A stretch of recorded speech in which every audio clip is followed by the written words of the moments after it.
In the studio with us is Michael Eric Dyson. By the way, he's with us for the hour. So, Chris, if you want to put the phone number up, if those of you watching Free Speech TV or listening on Pacifica stations around the country, or on YouTube or following us on the internet, want to call, we'll be rejoining our commercial stations in just a minute. And give us a shout. And if you have any questions for Michael Eric Dyson, what in your mind, sir, is the most consequential thing that you're saying in this book? It's a great point. What I'm trying to say, I think this most consequentially, is that many white Americans are not asked to think about themselves as possessing a race. And if they were to become conscious of it, it could change our lives. And what I mean by that is that, in the same way that men are not taught that we possess a gender, that gender is something women do, and that's something they're obsessed with. No, we have a masculinity. It's often toxic. And if we were more conscious of it, we'd be aware of the ways in which we punish women or ask them to get into deleterious, into very complicated and sometimes vulnerable situations. And we would be more aware of what we do to little girls and how we ask them to participate or not in a rape culture that we normalize. So when you think about all that stuff, to ask white people to become more conscious is to give up what James Baldwin called innocence. And when white people give up innocence, and what I mean by innocence is not having to know, being unaware of the consequences of race, and that possessing whiteness has privileges, it has opportunities, it has desires, it has vengeances, and it has resentments. And if they're conscious of it, they can at least come to grips with it, and we could all have a better society that's more transparent. And to the best of my knowledge, nobody has ever said, and having whiteness carries responsibility. Right.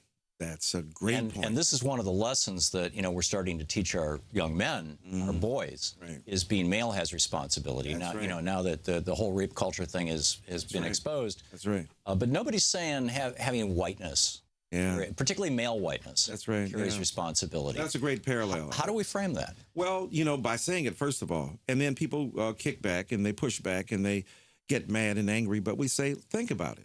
Think about the unconscious privileges that you are heir to. Think about, and as you said earlier, some people might say, hey, I'm poor, I'm a white guy. What do I have that's in the way of power? And I get that. It's extremely difficult to be a poor white person in this nation. We got the Hillbilly Elegy. We got Poor White Trash by Nancy Eisenberg, a lot of books. But then you got books that are dedicated even to excavating your experience. They're not similar ones about, black poor people and defending them. There's a lot of assault on them. There's a lot of sociological analysis that undercuts their legitimacy or challenges their virtues, but not much to explain and love and embrace them. But even beyond that, one of the greatest privileges as a white person that exists is the ability to encounter a law enforcement personnel and not die. To be on the street and a policeman stops you and not end up dying. Now, I'm not suggesting that there are no white people who die at the hands of police. That's not true. But the disproportionate numbers of people of color who do so suggests to us that something is amiss, something is wrong. And that privilege of whiteness, the presumption that you're human, the presumption that you're not out to hurt me as a police person, the presumption that you will not try to in any way deprive me of life, and therefore I don't have to pull a gun on you in advance of you doing anything to protect myself. To go into a store and not be hounded and harassed by the belief that you can't afford anything that you're in the store to buy. To go to school and not assume that you're there because you were given a handout and you don't really have the same intellectual capacity I have. On and on and on. Not understanding, A, you could be a mediocre white person and doing very well in a school that allowed you to come in and participate, and you have no consciousness of that. We'll be right back. We're speaking with Michael Eric Dyson, Professor Michael Eric Dyson, a professor of sociology at Georgetown, ordained minister, author of 17 books, writer for the New York Times and others. His most recent book is absolutely astonishingly brilliant. You have to read this. Tears We Cannot Stop, A Sermon to White America. And we will be taking your calls for the second half hour of this first hour of our program today. If you want to argue this issue, please call.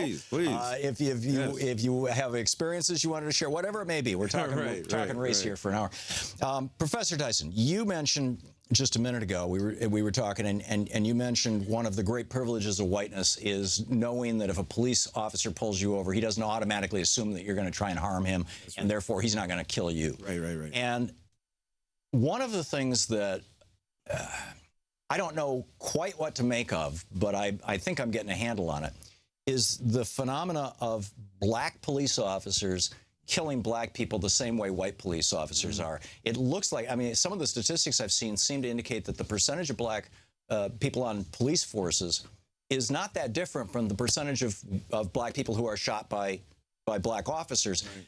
This is not about whiteness. Well, it is because they're not white people that they're shooting at. Right. But at the individual level, I mean, something happens to people when they get power. I was talking to Professor Jack Forbes, a Native American, professor of Native American Studies at UC Davis. This is 20 years ago for a book I was writing, Last Hours of Ancient Sunlight. And he said, and he was talking about the American invasion of North America, or the European invasion of North America. And he said, I don't know what's with you white people. He said, every culture you encounter, you destroy. It's like there is something extraordinarily toxic about the power that you guys carry around. And I put that in my book, and it's been like this, and that was 20 years ago, and there's been this kind of question in my brain is, what the hell is going on with this? And is it something that is built into culture? Because it almost looks like some of these police officers are acquiring this power and kind of construing it as the same thing as the power that comes along with whiteness, or am I completely way off on this? It's a brilliant point, and it's a complicated point. Look, on the one hand, there's the thin blue line, and that blue is the most ultimately important color, not white or black, but blue. And if you're part of the police force, that kind of bunker mentality, us against the world. So you can see that. But then again, you know, when I go speak, I spoke for the black police officers in Dallas about 6-7 months before that horrible tragedy that besieged their communities when the sniper was killing police officers. And when I spoke to those police officers, and I talked about how the fact is that they are some of the first recipients of the racism of the police department themselves. And they, too, a man and woman came to me and said, oh, my God, you're so right. How so?